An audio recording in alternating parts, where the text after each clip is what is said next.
Welcome to my ADHD diaries.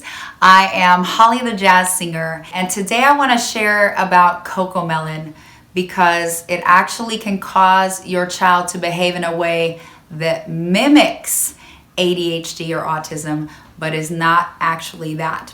So stick with me today and I will give you 3 warning behaviors to watch for in your child that tells you Cocomelon is harming your child's brain, along with other places to go to find out more information and get more resources on it. If you get value out of this video, please like and subscribe and follow me for more helpful things like this. Thank you for watching, and let's jump right in. We get a dopamine hit from screen time.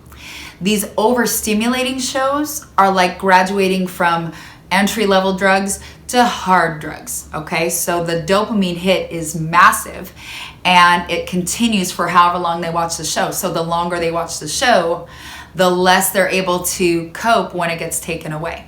So we're gonna talk about that. But what you'll notice, the behavior to look for is your child becoming a zombie and nothing gets in. You talk to them and they can't even hear you. They don't acknowledge you. There's nothing. It's just zombie. I'll see if I can pull up a picture of brain scans that compare an addict on a drug stimulant and someone who's addicted to the internet, to screens, and show you that they are lighting up in the same areas of the brain. Then you're gonna see withdrawal symptoms if you take it away or turn off the show. And withdrawal starts with hyperactivity, searching for the next hit, because they're used to this overstimulation. So they might run around and grab things and make noise and do all these craziness. They might spin in circles and try to get dizzy, but eventually that is not going to be enough of a stimulation, or they're not going to be able to maintain it, and their behavior will start to deteriorate even more. All right, and the last one is what major withdrawal looks like, which is dysphoria and dysregulation. And those are 2 great big words, but they're so important. So dysphoria is no longer being satisfied with the normal pace of life.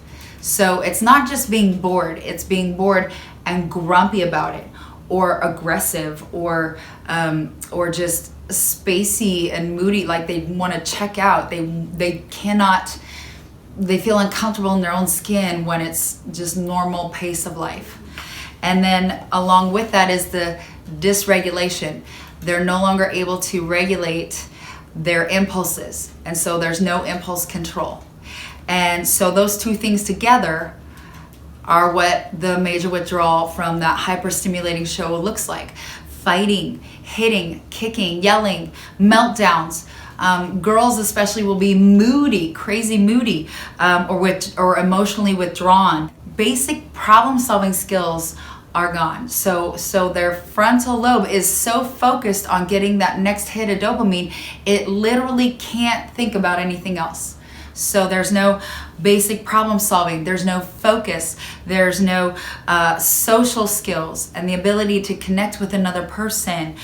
Are you seeing how this can be mistaken for ADHD and autism? Those behaviors that were just listed are the hallmark behaviors for ADHD and autism, but this is not that. It's also the hallmark behaviors for addiction. And if you chase down that rabbit hole of ADHD and autism and it turns out to be addiction, you've been beating your head against the wall for who knows how long, how much money is wasted. And I'm here to just simply point you to another thing to eliminate before going down that road. You can help your child overcome their Cocomelon addiction. The biggest thing is how to respond. I can tell you I was in 2 significant relationships with someone who is a recovering alcoholic, and I say recovering with a grain of salt. I'll tell you that the way that an addict's mind works is just so different, and it just pulled the wool over my eyes. I had no idea. When I finally started learning about it, I'm like, wow, I've been enabling this for so long.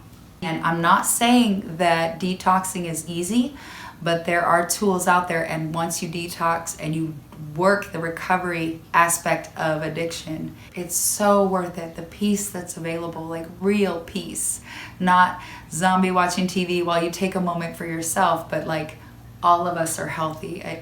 it's just something that's worth it. RaiseWildflowers.com has a whole thing on screen detox, how to do it, has resources. I want to be available to you. If you have questions about ADHD, let me know. I want to encourage you to keep going, and if I've done that today, then great.